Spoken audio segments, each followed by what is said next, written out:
이 말씀을 같이 사순절에 또 오늘 우리에게 필요한 말씀을 주셨는데 한번 제목을 한번 볼까요? 예, 자 시작. 여호와는 나의 피난처. 오늘 본문은 다윗의 얘기인데 일주일 동안 시편을 보면서 시편 속에 있는 하나님을 아침마다 말씀으로 그렇게 만나고 경험하고 그러다가 다윗 얘기를 좀 같이 나누면 우리 교회 이야기가 되겠다 생각이 들어서 했는데 그 단어가 여기 나와요. 여호와는 나의 피난처입니다. 이 단어가 쏙 들어왔어요. 그러면서 다윗은 여호와는 나의 피난처라고 고백을 했죠. 이 고백을 하고 질문을 던졌어요.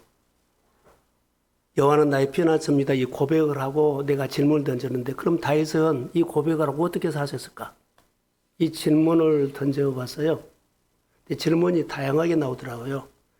그런데 뚜렷한 것이 하나 있었어요. 다윗이 여호와는 나의 피난처라고 고백을 하고 어떻게 살았느냐면 그가 쫓겨다니는 일도 있었죠.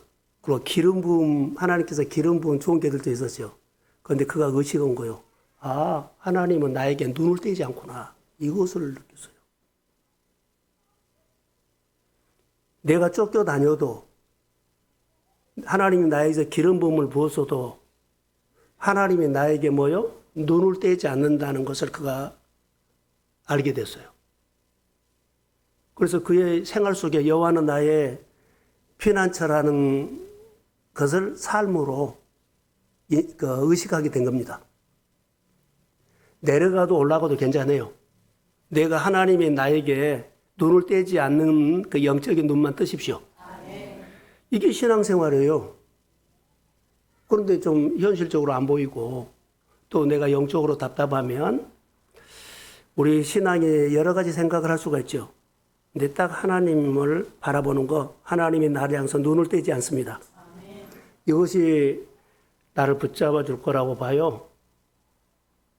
정말로요. 그래서 다윗을 보면 여호와를 경외하는 사람이었고 성전을 사랑하는 사람이었고 예배자였고 그리고 하나님의 권위를 높여드려서 그가 어떤 상황에 처했다 할지라도 말씀을 거스린 적이 없는 것 같았어요.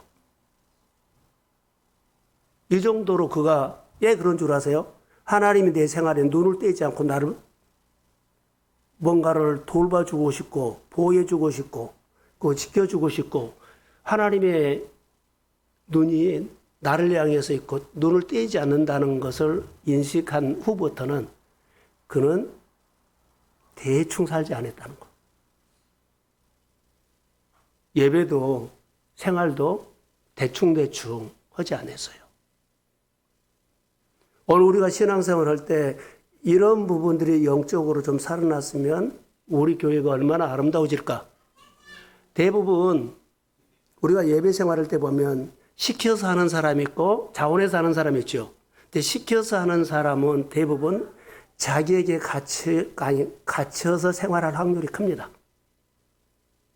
그런데 자원해서 하면은 자기를 뛰어넘어요. 근데 다윗의 삶을 보면 스스로 뛰어서 넘어서 자기를 뛰어넘었기 때문에 하나님이 다윗을 볼 때 어때요? 주목해서 봤고 너를 택해가지고 주권자로 삼으겠다는 그것이 하나님의 마음에서 왔어요. 너무 중요합니다. 그래서 시켜서 하는 단계를 떠나서 스스로 자원해서 우리는 성령이 내 마음에 울림 주신 대로 믿음으로 하나님을 향해서 반응하기를 소원합니다. 그게 이제 우리 신앙이 커간 거거든요. 근데 시켜서 하는 것은 잘못하면 판단은 아닙니다. 가치로 우리가 많습니다. 한 번 갇히고 두 번 갇히면 계속 갇혀요. 자기 스스로 이것을 깨닫지 못하면 신앙생활을 갇혀서 끝내버릴 수 있어요. 근데 이것을 늘 예배 드리면서 말씀이 나에게 조명해 주면 깨달아서 하나 내려놓고 하나 더 하십시오. 아까 은혜 나눔이 꼭 그렇게 했어요. 이게 은혜 나눔이라는 것이 바로 그런 거예요. 사람들 앞에서 나를 일주일 산 것들 내가 오픈하고 이것은 내가 잘못했고 깨달았고 또 이것은 내가 하려고 하는데 안 되더라. 이것은 됐더라. 이것이 은혜 나눔이에요. 하나님과 고민하면서 사는 사람, 하나님과 의식하면서 사는 사람. 근데 우리가 보면은 이 부분들이 너무 약해요. 그래서 말씀을 듣고 은혜에다가 초점을 맞추지 말고 말씀을 듣고 이 말씀을 살아내겠다는 데 초점을 맞추십시오. 걸어간데 주님이 함께 하셔. 신앙을 우리가 회복해야 돼요. 가르침을 받으면 가르침을 받은 대로 살려고 믿음의 도전이 있어야 된다고 봅니다. 그래서 여러분, 저는 다윗이 하나님 앞에서 어떻게 살았을까 궁금했어요. 그런데 저를 보세요. 돌지 말고. 하나님이 다윗이 하나님 앞에 하나님 나 이런 사람이라고 하나님께 딱 각인시킨 것이 하나 있어요. 하나님이 우리 교회를 보고 하나님이 여러분의 사업을 하거나 볼 때 하나님 앞에 딱 각인시킨 거 하나 있어야 돼요. 다윗은 하나님 앞에 각인시킨 것이 있어요. 하나님이 그에게 말했어요. 내 마음에 합한 사람이라고 자기 생활을 통해서 하나님 나 이런 사람이라고 각인시키는 거예요. 이거 중요하다고 나는 봐요. 이 사람을 버리겠습니까? 다윗은 하나님 앞에 합한 사람이고 하나님 보면 내 마음에 합한 사람이라 이렇게 다윗의 삶을 통해서 하나님 마음에 다 각인시켜놨어요. 이가 쫓겨다녀도 어디를 가더라도 하나님이 그 각인시키는 그 사람에게 눈이 뗄 수가 없어요. 성경을 보면서 이것을 묵상하셔야 돼요.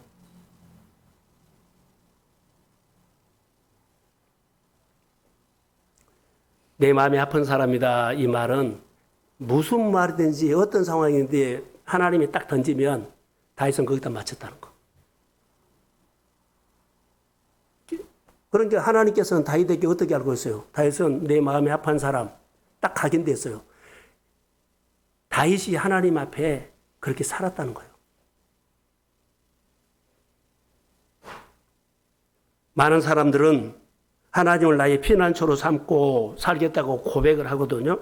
근데 하나님 앞에 어떻게 살았던 사람들이 성경에 보면 뭐 다니엘이든가 요셉, 산파 등등 많이 있어요. 그 사람들은 다 하나님을 나의 피난처로 삼고 생활을 통해서 내가 이런 사람이라고 하나님 앞에 각인시킨 사람들이에요.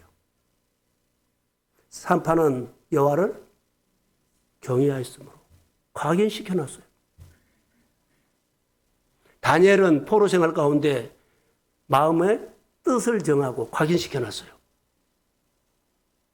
성경을 보세요. 요셉은 각인시켜놨죠. 뭐라고요? 하나님이 함께한 사람이라고. 이 부분들이 중요해요. 하나님이 나를 볼 때 하나님 나를 어떻게 보실까? 그럼 내 삶을 통해서 하나님을 드러냈다는 거예요. 요셉은 어디를 가든지 범사가 형통케 했지요. 여호와께서 함께 하심으로 했지요. 그러면 요셉이 자기 생활을 통해서 하나님을 많이 표현했다가 형통케 하고 함께 하신 하나님을 보여줬어요. 이것을 각인시켜 놓은 거예요. 내 삶을 통해서 하나님을 보여줬는데 형통케 하신 하나님, 함께 하신 하나님이라고 각인시켜 놨다는 거. 그러니까는 다윗뿐만 아니라 요셉뿐만 아니라 이런 각인시켜 놓은 사람은 하나님이요 그들의 생활에서 눈을 떼지 않아요. 그리고 내가 알아요. 하나님 내가 어느 곳에 가든지 간에 어떤 생활을 하든지 간에 어떤 상황 처지에 있든지 간에 하나님은 내 삶에 눈을 떼지 않습니다. 보호해주고 지켜주고 건져준다는 거. 그래서 지존자를 아는 겁니다. 성경을 통해서 우리가 하나님 앞에 이렇게 사셔야 돼요. 저는 피곤이 온 것 같아요. 어깨 멍청하지 안 풀려서. 그래서 어제 저녁에 많이 힘들어서 뭐가 힘들었냐면 잘 안 풀어져요. 성도들에게 한 10시 정도에 내가 기도하는 사람들에게 좀 권사님들에게 부탁을 해놨어요. 내가 예배를 좀 기도를 해달라. 나도 기도하겠다. 그렇게 문자를 그게 좀 던졌어요. 그러면서 오늘 새벽에 일찍 일어나서 내가 1시간 동안 하나님과 씨름한 것이 있어요.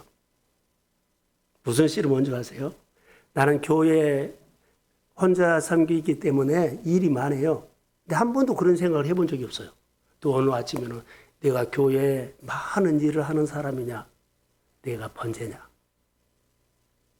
이것을 고민하게 만들었어요.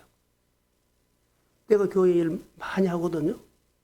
한 번도 그런 적이 없는데 오늘 아침에는 하나님께서 나에게 물었어요. 너는 일을 많이 하는 사람이냐? 너는 너 자신을 번제로 드린 사람이냐?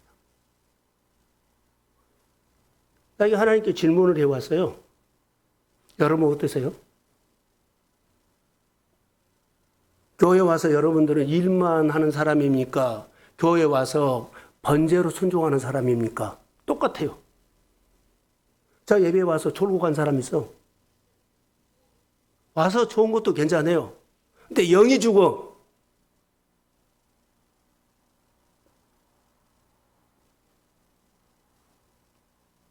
오늘 말씀을 우리가 들어왔는데 어떤 자세로 예배를 드리고 어떤 자세를 드려요? 그냥 주일마다 나는 예배 참석하는 것으로 그 정도의 의미만 부여하고 교회 와서 예배 드린 사람. 난 일주일 동안 오늘 내가 말씀을 듣지 아니하면 내 인생이 걸려 있다고 하면서 침묵하고 하나님의 나팔 소리로 강단을 통해서 선포된 말씀을 들으려고 기르려고 내가 이거 들어야만 산다는 예배자로 온 사람하고는 다를 거라고 봐요. 어디요? 여러분 어디요? 내 이야기를 하면서 여러분과 똑같이 생각해 봐요. 어디요? 생명으로 삽니까? 말씀이 내 영을 때려야만 내가 생명으로 사는 표현을 할 수 있어요. 말씀이 내 영으로 들어오지 않으면 지식으로 와서 나는 교회 예배 참석하는 데 의미를 두고 다닌 사람이라고 할 수 있는 확률이 큽니다. 예배 드리고 가면서 설교했던 얘기 불평할 수도 있어요. 교회 여러 가지들 차 타고 가면서 뭐 전철 타고 가면서 뭐 여서로 가면 불평할 수 있어요. 아니에요. 사람이기 때문에 그럴 수 있다는 거예요. 그 사람은 그런 마음으로 와서 예배를 드린다면 예배 참여의 의미를 둘 겁니다. 예배 참석의 의미가 아니요. 일주일 동안 내가 하나님 앞에 내 번제가 하나님 앞에 상달되고 그 상달된 것을 받아서 그 예배 응답이 내 생활이 하나님의 손에 나타나기를 소원합니다. 이것이 예배 아니요. 예배가 참석의 의미가 아니라 번제로 와서 내 번제를 하나님이 받으시기를 소원합니다. 번제를 드리는 예배, 그리고 생명으로 우리가 신앙생활 하셔야 합니다. 이것이 저 고민이겠습니까? 우리 모두의 고민이죠. 그래서 오늘 각인이라는 단어를 내가 하나 썼죠. 감독이, 요즘 뭐 스포츠 보면 감독이 선수들을 봐요. 그런데 선수들이 감독에게 눈도장을 꽉 각인시킨 사람이 있어. 나는 이런 사람이라고. 축구를 잘한다든가 농구를 잘한다든가 뭐 야구는 홈런을 잘한다든가 배구에 뭐 잘한다든가 자기를 확실하게 누구에게 각인시켜요? 감독이 각인시켜. 내가 하나님 앞에 축복받거나 내가 하나님 앞에 어느 부서에 있더니 간에 사람에게 각인시키지 말고 교회 일에 충성하지 말고 하나님 앞에 충성하십시오. 이것이 삐뚤고 상하면 사람에게 충성하고 우리가 이렇게 엉뚱하게 갈 수 있어요.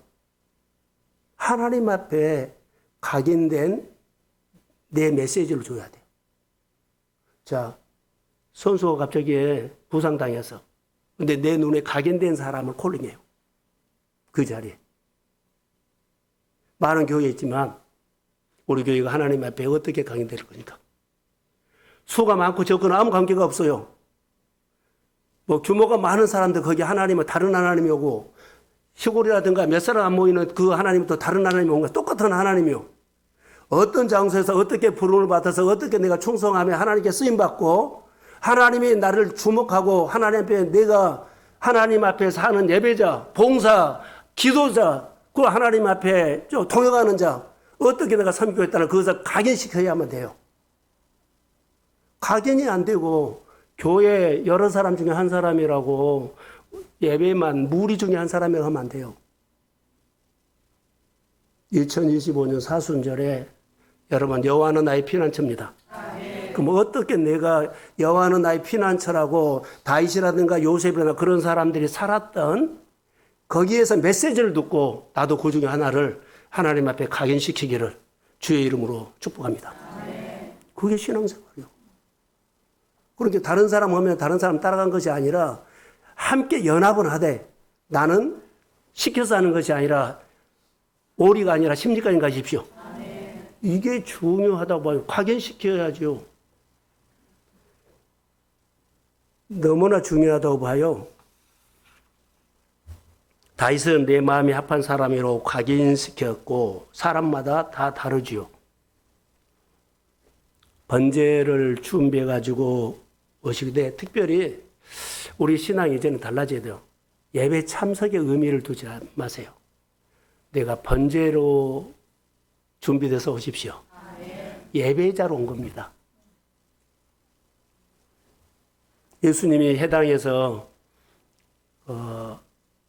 가르치셨거든요. 그런데 바리새인들은 어때요? 예수님이 가르치시는데 가르침을 받질 잘 안 해요. 제자들은 가르침을 받았지요. 오늘 우리가 신앙생활 때 여러분 가르침 받나요?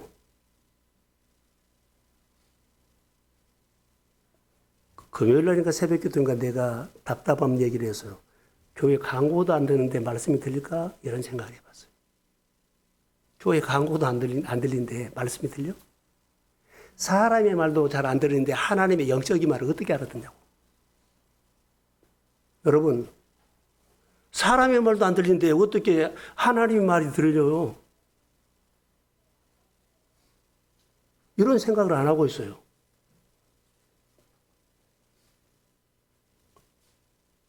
말씀을 듣고 주의 이름으로 사순절에 좀 다르게 훈련하십시오. 저는 금요일 날 한밤중에 기도 그 설교를 했어요. 설교 들으실 분도 있고 참석하신 분도 있는데 거기서 메시지 하나였어요. 한밤중에 하나님을 나의 피난처로 삼는 사람에게 묵상을 하다가 한밤중에 친구가 왔는데 떡 3덩어리를 달라 그러죠. 그런데 그 친구가 있죠. 떡을 가지고 있는 분이 이제 하나님이라고 봅시다. 떡을 가지고 있는 분이 있어요. 그런데 떡을 빌리러 온 사람이 떡을 가지고 있는 사람들이 각인시킨 것이 하나 있어요. 그 각인시킨 건 뭐냐면 내가 뭐라 그래요? 친구였으면 뭐라고요? 안 준다. 이게 들어줄 마음이 없었는데 들어줄 마음이 생기도록 두들겼다는 거예요. 이걸 각인시킨 거예요. 그 친구만 생각하면 나는 들어줄 마음 없었어. 그런데 그 사람이 그 친구가 두드린 것을 보고 그 간절함을 보고 들어줄 생각이 들었어. 이거 신앙생활이에요.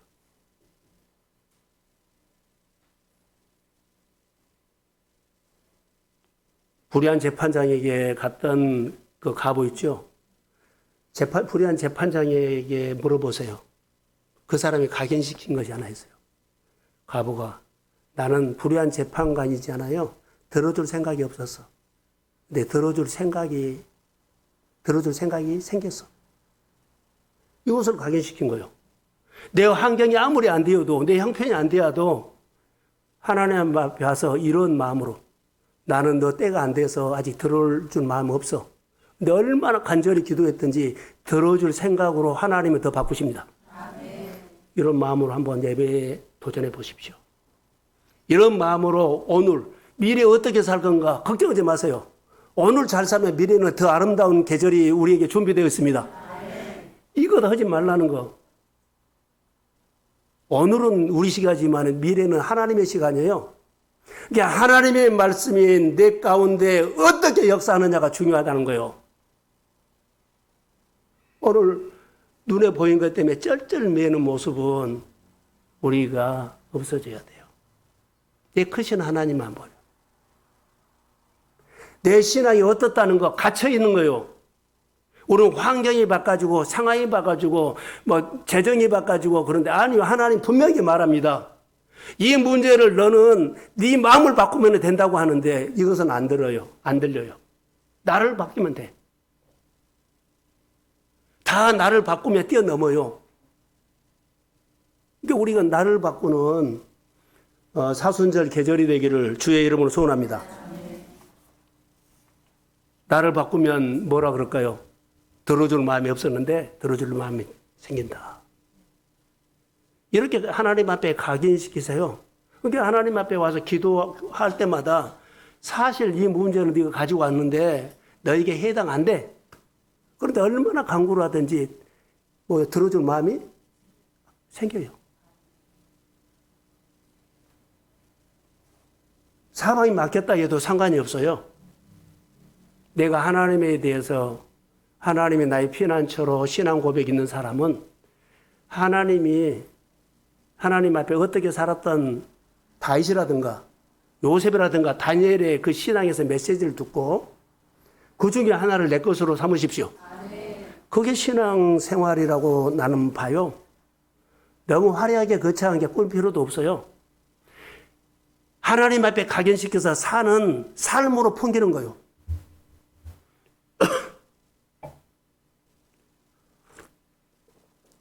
다윗은 삶으로 풍긴 겁니다. 보여준 것 아니에요. 삶으로 풍긴 겁니다. 오늘 본문에서는 몇 가지 좀 나누려고 합니다. 1절에서 쭉 보면 지존자의 은밀한 곳에 거주하며 전능자의 그늘 아래 사는 자. 이것을 쭉 보면 보면 어디라는 것이 나오지요. 성전이라는 것이 나와요. 이 사람이. 은밀한 곳에 성전. 어디죠? 전능자의 그늘 아래 성전이에요. 다윗은 마음에 어디 갔어요? 성전이 있어요. 성전에서 이 고백을 해요. 근데 본문에서 쭉 보니까는 이 다윗이 질병으로 너무 힘든 계절인 것 같아. 여러 개 중에 한 가지, 우리도 뭐 경제적으로, 뭐 환경적으로, 상황적으로 너무 힘든 것이 하나 있다고 봅시다. 이 중에 하나인데 이때 고백을 한 겁니다. 이 고백을 여호와는 나의 피난처입니다. 이 고백으로 그 어려움을 넘어버려요. 우리에게 있는 기근이 IMF가 코로나가 우리에게 와서요 다 문 닫고 뭐 이쪽고 저쪽고 그런 여러 가지 어두운 소리만 들려도 그 중에 하나라도 잘된 것이 있다는 거, 그것은 하나님이 남은 자처럼 그 사람 콕 찍어서 그 사람을 통해서 삶을 풀어가려고 하십니다. 아멘. 그 사람이 내가 되기를 소원합니다. 아멘. 그래서 어렵다고 다 괜찮은데 나만 어려워 그럴 필요도 없어요. 다 형통한데 나만 이렇게 힘들게 그것도 필요도 없어요. 무릎을 꿇으라고 한 것도 있지만 하나님의 메시지가 그 속에 들어있음을 믿습니다. 아멘. 어려움이면 하나님 안 계시나요? 기근이면 안 계시나요? 내가 정말 죽으러 환경이고 어려운 환경인데 하나님 안 계시나요? 계셔요. 그 하나님을 찾으십시오. 아멘. 그 하나님을 놓치면 안 돼요. 그 하나님을 만나려면 이 고백이 있어야 돼요. 여호와는 나의 피난처입니다. 아멘. 이 고백을 하면서 하나님 앞에 각인시키십시오. 각인.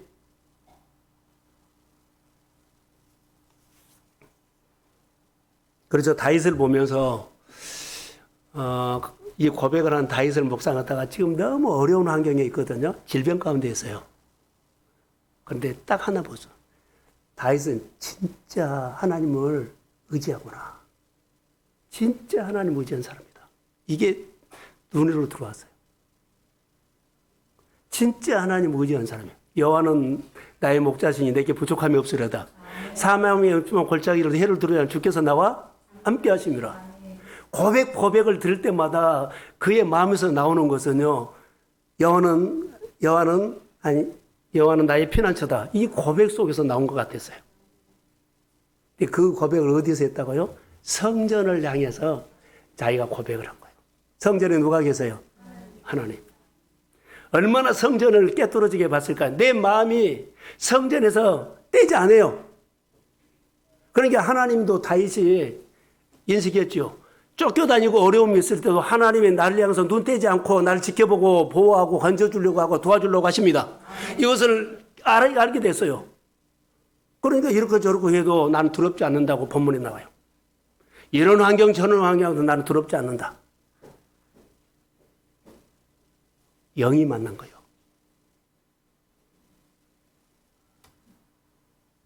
그래서 이 모습을 보면서 이 사순절에 우리 교회가 이 신앙을 얻었으면 좋겠다 생각이 들었습니다. 여러분, 복 받으려면 한 가지만 해야 돼요. 하나님 딱 각인시키세요. 다 잘했다고 한 거 아니에요. 하나님은 다윗에게 딱 한 가지, 요셉에게 한 가지, 산파에게 한 가지, 다니엘에게 한 가지, 느헤미에게 한 가지 했어요. 한 가지만 잘하시면 돼요. 여호와는 나의 피난처입니다. 여호와는 나의 피난처. 이 고백을 통해서 그가 할 수 있는 것이 뭐냐면 이제 나타내 어떻게 여호와는 나의 피난처라고 고백하냐 어떻게 살았을까 하면은 하나님을 높였어요. 자, 저를 보세요. 어떤 사람은 하나님을 높이는 사람이 있고 어떤 사람은 자기를 높인 사람이 있어. 똑같이 왕인데 다윗은 생각하는 것보다 하나님을 높이려고 해. 그런데 똑같은 왕인데 사울은 가끔 자기를 끼워넣어.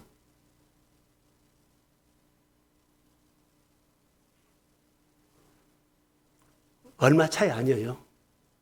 겉으로 보기엔 사울이 더 잘 하나님을 생각한 것 같아. 근데 하나님은 중심부입니다. 그래서 다윗은 어떻게 하나님을 높였느냐 하면 하나님 항상 생각만 하면 하나님을 높였다는 거. 하나님 나의 피난처입니다. 이 고백 속에 그가 따라오는 반응들은 하나님을 높였다는 거. 늘 하나님을 생각했어요. 성전에 계신 하나님, 성전을 아름답게, 성전을 동역하게, 성전을 속에서 이것이 떠나지 않았어요. 하나님의 경외가 나왔고, 그래서 제가 이렇게 한번 적용을 해보겠습니다. 다윗이 늙을수록, 다니엘이 늙을수록 신앙이 단순해졌어요. 신앙이 늙었다는 것은 다니엘이 신앙생활을 오래 할수록, 다윗이 오래 할수록 성경에 나와요. 다니엘이 거의 다 죽게 되었어요. 죽는 줄 알고도 그가 하나님을 향해서 기도해요. 그리고 감사해요. 거기 단 하나가 있어요. 전에하던 대로. 전에하던 대로를 놓치면 안 돼요. 거의 뭘까요? 하나님을 찾는 건데 다 잘라버리고 단순해졌다는 거예요. 어느 문제가 있을 때마다, 기도 제목이 있을 때마다 단순했어요. 하나님 앞에 하나님을 향하고 감사했다는 것은요, 하나님 높이는 게 말이 있다는 거. 우리는 많은 사람들이 자기를 높인다, 이것은 적용 안 할게요. 그러지만 분명한 것이 하나 있어요. 부르짖어 놓고 높이지 않아요, 하나님을. 아까 나눔 때 잘했는데 높이지 않은 것을 잊어버려 놓쳐버렸어요. 기도해놓고 예배 드려놓고 하나님을 높이지 않아요. 농사 잘 지어놓고 하나님이 해주셨다고 높이지 않는다는 거. 다니엘 보세요. 다니엘이 죽는 줄 알고도 어려움이 왔죠. 하나님 앞에 감사 기도했어요. 그리고 반드시 기도했어요. 무릎 꿇고 기도했어요. 그리고 반드시 하나님 앞에 감사했다고 나와요. 기도해놓고 누구를 높여요? 하나님을 높여요. 내 기도에 응답하실 줄 믿습니다. 높여야만 그분이 일하죠. 우리 근데 오늘 예배 드리고 열심히 살고 열심히 사업하고 열심히 뭐 사는데 감사하는 것이 없다는 것은 높인 거 아니에요. 이거 빠뜨려서 그래요. 이번 주 내내 힘들어서 어려움과 싸웠어요. 싸운 자체가 하나님께서 주시는 힘입니다. 그럼 주일날 와서 아무것도 안 일어나는데 감사해야죠. 그분은 높여야 돼요. 근데 나에게 해준 것이 없다고 감사 안 해. 결과가 있으면 감사하나요? 하나님이 나와 함께 하신 것에 감사하십시오. 그래야만 주님을 높여야만 해요. 어려울수록 감사하십시오. 그분이 일하게. 하나님이 일할 수 있도록 카이로스를 만들어야 되죠. 높이는 것은 카이로스를 만드는 거예요. 말씀을 두고 내가 따라가는 것이 카이로스요. 어려웠을 때 하나님이 내 삶에 오셔서 일하실 수 있도록 카이로스를 만드십시오. 그게 감사하고 높인 거예요. 다윗이 이것을 잘했기 때문에 어디를 가든지 졌다? 이겼다. 하나님을 높이는 것을 다윗이 너무 잘했어요. 나는 너를 계약을 할 때마다, 언약을 할 때마다 어디를 가든 난 이기게 너를 해주겠다. 이런 약속은 안 해요. 그 표현을 보고 해준 겁니다. 다윗이 어디를 가든지 점점 강성해졌다는 것은요, 높였기 때문에 하나님께서 다윗은 무엇을 하든 간에 눈을 떼지 않고 도와줬다는 거예요. 사랑하는 성도 여러분, 영적으로 하나를 얻으십시오. 아멘. 이거 들어야 돼. 다윗이 어디를 가든지 승리자가 됐죠. 높였기 때문에 해준 거예요. 범사의 그를 높였기 때문에 하나님을 표현하면 인격적인 분위기는 대답합니다. 자, 할렐루야. 아멘. 이 신앙이 살아야 돼요. 교회가 어떤 일을 할 때 하면 높이세요. 우리에게 이런 것을 생각지도 못한 일을 했다고 하면 하세요.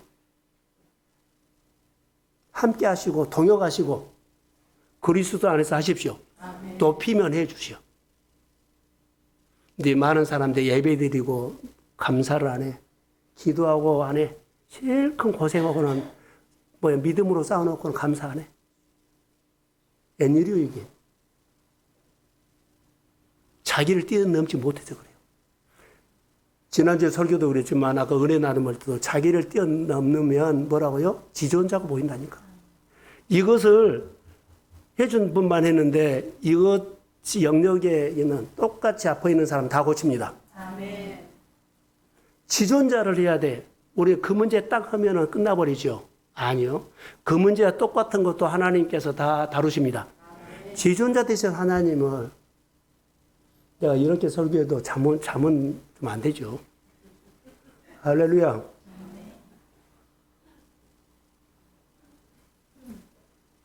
5분만 쉬었다 하겠습니다.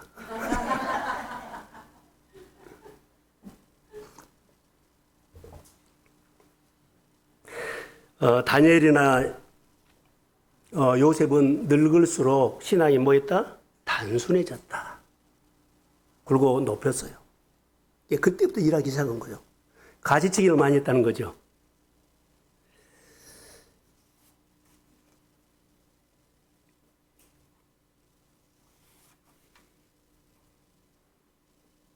설교를 준비하면서 높였다라는 것. 그래서 하나님을 높여야만 일하신다는 것을 기억하십시오. 사람들은 보이는데 관심이 많죠. 근데 진짜는 보이지 않는 하나님을 볼 수 있어야 돼요. 보이지 않는 하나님.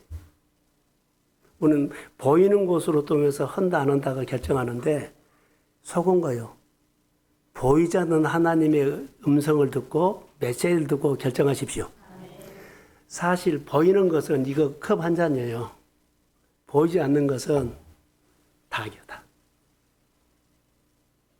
이거를 볼 수 있어야 돼요.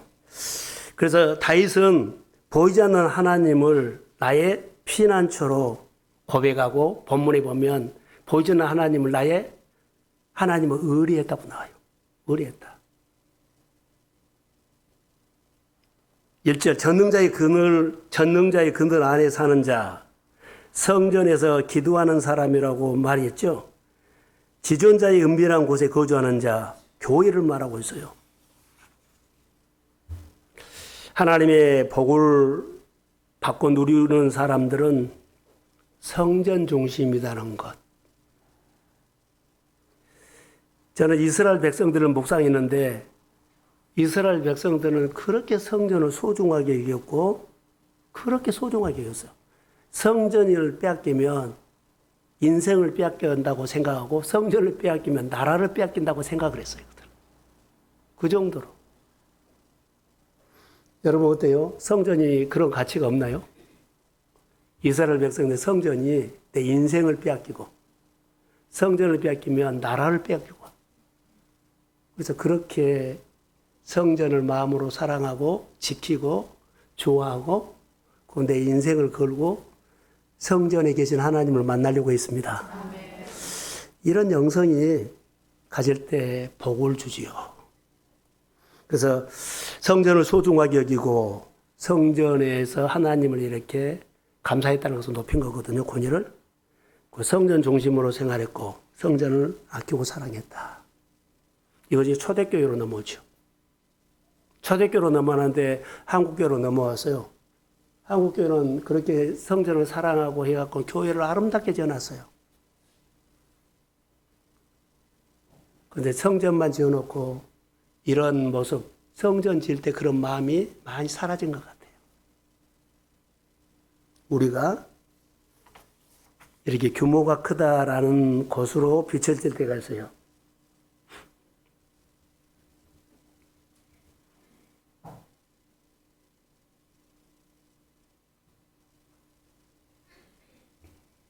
여러분 조용히 한 번만 들어보세요.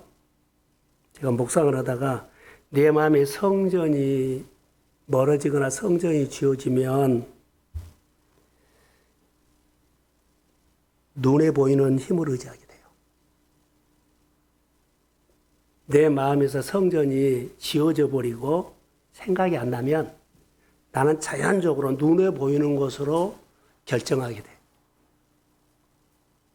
다윗이 눈에 보이는 성전에서 어때요? 한번 생각해 보세요. 눈에 보이지 않는 하나님을 있었기 때문에 그가 이기는 자가 됐어요. 조심하는 것들이 잘 왜 알아요? 내 마음에 성전이 지어져 버리면, 멀어지면 나는 눈에 보이는 것으로 결정한다. 아까 나눔했죠. 이런 생각 안 해보셨어요? 하나님의 성전이 내 마음에 있으면 보이지 않는 하나님이 내가 어느 곳에 갔든지 간에 하나님은 나에게서 눈 떼지 않습니다. 지켜준다. 보호한다. 내가 싸운 것이 아니라 하나님이 나와 함께한다. 뒷걸음치지 말고 뒤로 물러서지 마세요. 그리고 하나님을 의식하게 되죠. 근데 다윗을 보면서 지존하신 하나님의 도움을 받는 거라고 나왔어요. 아까 말한 것처럼 사울에게 쫓기면서도 그가 간증했죠. 자, 저를 보실까요? 다윗이 사울에게 몇 번을 쫓겨다녔을까요? 나는 1000번 이상이라고 봐. 1000번 이상을 했는데 1000번 중에 하나님이 어때요? 다 지켜줬습니다. 안 지켜줬다면 성경이 안 나와. 다윗이 이걸 아셔야 돼요. 오늘 눈에 보이는 거 이것 하나 먹으려고 했어요. 전체를 다스리는 분이 있어요. 지존자 되잖아. 내가 늘 눈에 보이는 거 이것 하나 때문에 목숨 걸지 말라는 거. 전체를 다스리시는 지존자 되신 하나님을 여러분 의지하십시오. 사울에게 1000번 공격을 받았는데 1000번 다 건져줘서 200번 공격했는데 200번 다 건져줬어요. 이 하나님, 여러분 눈에 보이는 사람의 도움을 받으면 1000번 중에 몇 번을 해줄 수 있어요. 근데 1000번 하면 1000번 다 못해. 하나님을 기억하셔야 합니다. 100번 하면 100번 다 이기게 하신 하나님.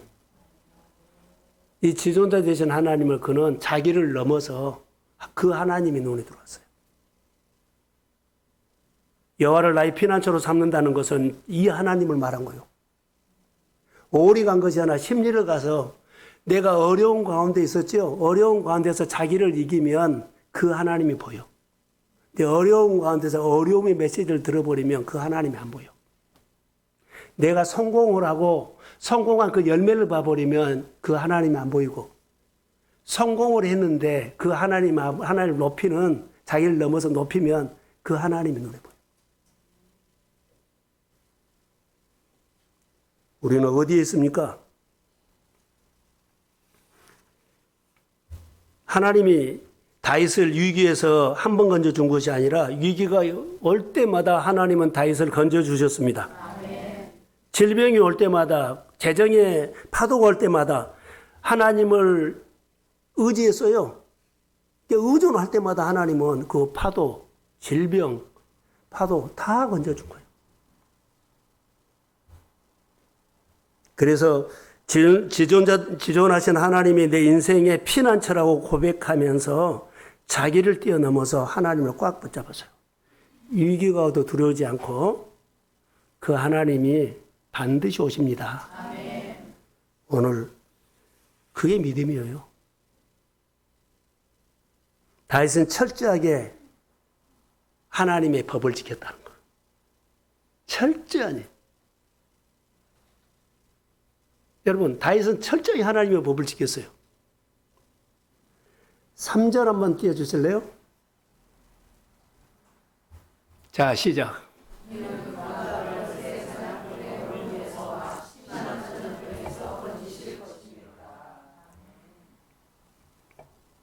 다른 설명이 필요가 없어요. 너를 사냥꾼의 올무에서와 심한 전염병에서 건지시리로다. 아멘. 여러분, 전염병은요, 확산이 크죠. 막을 방법이 없어요. 그런데 건져준대요. 그 하나님을 우리가 믿습니다. 다 쓰러져도 보세요. 7절에 한번 띄워주실래요? 이런 하나님이에요. 자, 시작.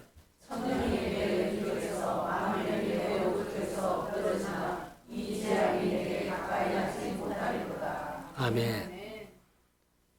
여호와를 나의 피난처로 삼는 힘은 이분은 알아야 돼.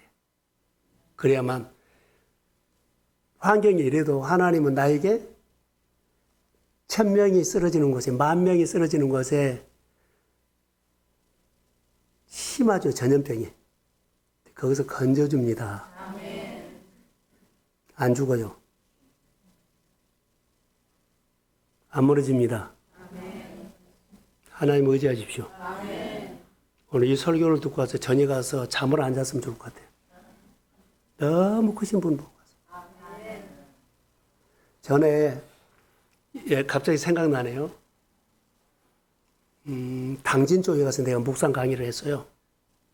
근데 거기는 목사님과 장로님과 사모님들이 와서 했는데 첫날 강의를 하고 두 번째 날 강의를 가는데 사모님 3분이 저에게 왔어요. 강사실에. 목사님, 나 잠을 한숨도 못 자고 왔습니다. 3분이. 어제 그 설교를 강의 듣고 어떤 말씀에 내 마음에 꽂혀가 잠이 안 하고 그랬습니다. 아멘 하셔야죠. 아멘. 말씀에는 그렇게 권능이 있더라고요. 아멘. 그래서 내가 목상 강의를 하면서 말씀에 권능이 있다는 것을 여러 군데서 난 확인했어요. 오늘 약속한 성령이 교회 안에 임한다면 이런 사람도 나타날 겁니다. 아멘.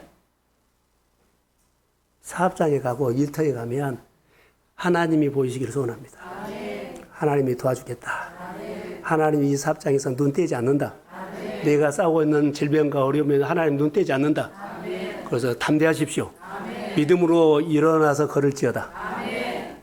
이 하나님이 우리 교회 성도들에게 들어온다면 우리 교회는 달라져요. 사순절에 하나님의 아들 예수님이 이거 깨우치기 위해서 우리에게 온 거예요. 혼자 살 것 같으면 하나님의 아들 보내주도 안 해. 나의 약함 때문에 보내준 거예요. 내 부족감 때문에 보내준 거예요.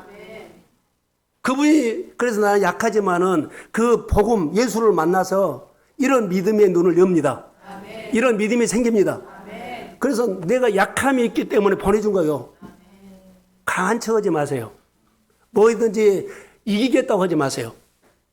나는 약하기 때문에 주님 오셔서 주님과 함께 넉넉하니 이길지어다. 옆에서 이렇게 쓰러지고 저렇게 쓰러져도 하나님이 날 쓰러질 것 같지만 하나님이 나를 지켜주십니다. 무너질 것 같지만 하나님이 나를 붙잡고 나를 일으켜 하나님의 사람으로 쓰십니다. 이런 믿음이 있고 고백을 하셔야 돼요. 예, 전도를 못할까요? 이런 간증이 없어서 그래요. 예, 내가 일어서지 못할까요? 이 만남이 없어서 그래요. 눈에 보이는 것으로 들어가 쩔쩔매지 말고 보이지 않는 하나님을 의식하며 우리가 믿음으로 주의 이름으로 일어날지어다. 그래 너를 사냥꾼의 올무에서 전염병에서 건져주시는 나의 피난처 되신 하나님을 믿음으로 고백하십시오. 건져주세요. 하나만 건져준 것이 아니라 위기가 올 때마다 건져주십니다. 하나 건져주는데 또 하나가 오면 또 쩔쩔매고 힘들어하지 마세요. 그 사람은 100% 눈에 보이는 것을 생각한 거예요. 눈에 보이지는 하나님이 내 눈에 보이지 않는 많은 일들이 일어나도 많은 일들을 다루시는 하나님께서 내 문제에 그 많은 일 중에 하나를 못 건져주시겠습니까? 그 하나님이 내 믿음의 눈으로 볼 수 있도록 영적인 눈이 열릴지어다. 영이 살아나야 돼요. 그래서 우리가 살 수 있어. 4절에 보니까 방패와 손방패 그리고 5절에는 너를 밤에 찾아오는 공포, 낮에 날아오는 화살, 6절에는 어두울 때 퍼지는 전염병, 밝을 때 닥치는 재앙, 두려워하지 아니하리로다. 성경이 그대로 말한 거예요. 여호와를 나의 피난처로 삼는 사람 이 고백이 있을지어다. 지존하신 하나님이 나의 피난처 되신다는 것. 그래서 하나님을 의지하되 사냥꾼의 올무에서 건져주신 하나님, 그 하나님 의지하십시오. 사순절에 무엇을 얻겠습니까? 사냥꾼의 올무에서 건져주시고 파도가 올 때마다 잠잠게 하시는 그 하나님을 여러분 의지하십시오. 내일을 어떻게 살래요? 교회 와서 맨날 예배를 드리고 오늘 예배에 드리는 참여하는 데다가 의미를 두지 마세요. 혹시 우리가 그러지 않나요? 참여하는 데다가 의미를 두지 말고 내가 번제로 드리면서 내 삶의 번제를 받으신 지성소의 예배를 드리십시오.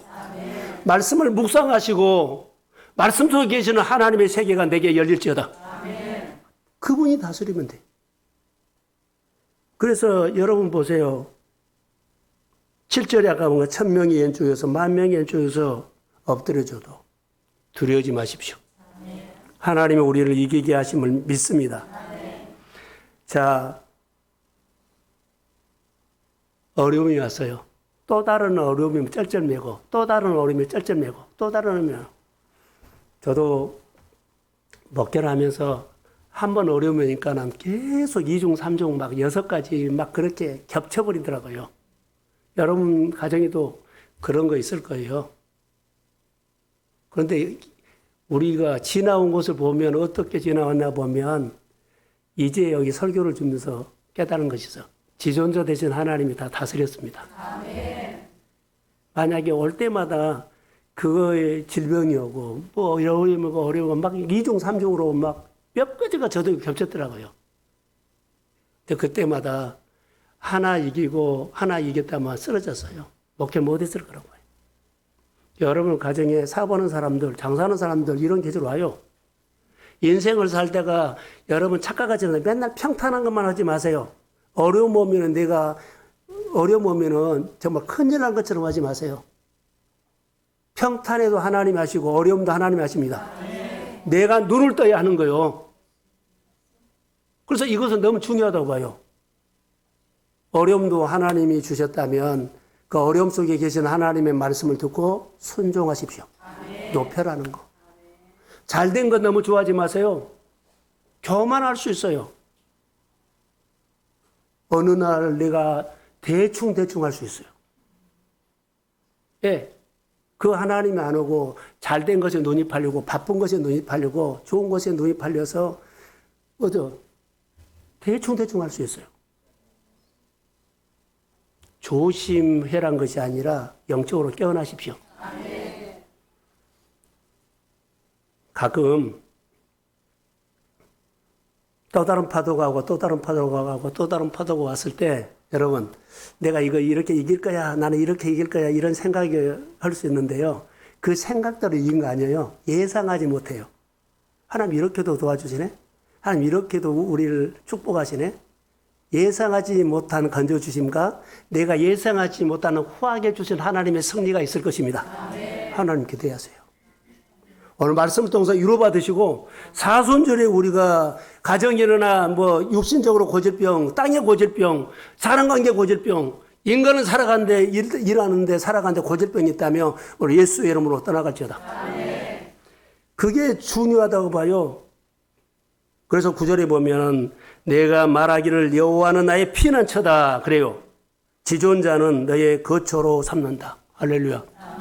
거처라는 것은 함께 산다는 거예요. 10절에 볼까요? 화가 내게 미치지 못하며 재앙이 내 장막에 가까이 오지 못하리라. 하나님 이렇게 막아주세요. 11절에 그가 너를 위하여 그 천사들을 명령하사 내 모든 길에서 너를 지키게 하시리라. 할렐루야. 나의 피난처. 오늘 이거 하나만 하고 예배를 참여하는 데 의미를 두지 말고 교회에 나 다니는 것에 의미를 두지 마세요. 좀 이제 달라지세요. 교회에 와서 내가 할 일을 찾으십시오. 나에게 은혜를 줬는데 공짜로 믿으면 안 돼요. 부르신 이유가 있어요.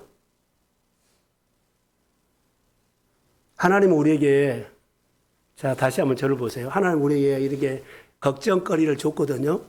근데 내가 여기서 결정이다. 하나님은 내 생활 속에 어려움을 줬어요. 걱정거리 같이 줬어요. 근데 걱정거리로 받으면 안 돼요. 내 안에 하나님이 나의 피난처면 걱정거리로 받지 마세요. 자, 아무리 어려움도 나의 걱정거리로 보이지 않아요. 누가 있다는 거요? 하나님이 있다는 거예요. 어떤 걱정거리, 염려거리로 내 안에 보이지 말고 하나님의 이걸로 통해서 내 인생을 열어갈 것입니다. 하나님의 시각으로 보시라고 주의 이름으로 부탁합니다. 내 안에 성령이 계시면 그래요. 그래서 여러분 여러 가지 일터의 파도가 일어나고 가정의 파도가 일어나고 생활의 파도가 일어난다 할지라도 잠잠케 하시는 하나님, 다스리시는 하나님 이런 말을 했죠. 만약에 안 풀리면 신발 벗이고 승리한 것이 있으면 질문을 하십시오. 하나님의 통치 속에서 살아가는 거예요. 결론만 내리겠습니다. 8절 한번 봅시다. 자, 시작.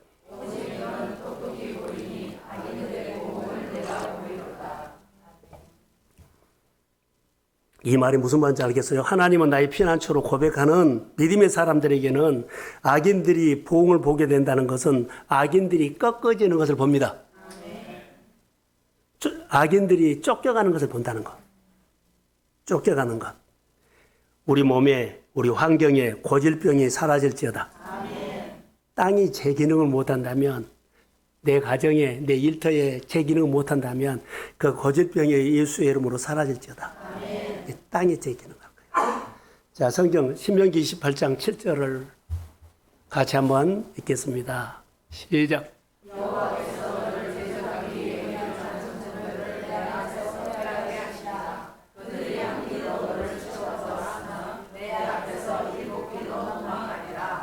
악인들이 한 길로 왔다가 7갈래로 떠나갈지어다. 쫓겨갈지어다.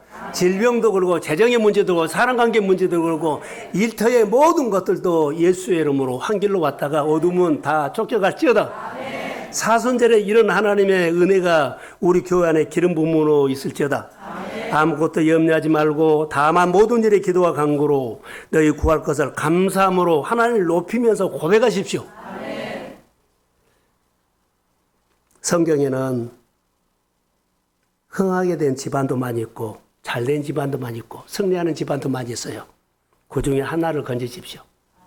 그리고 그 사람은 하나님께서 어떻게 각인시켰나?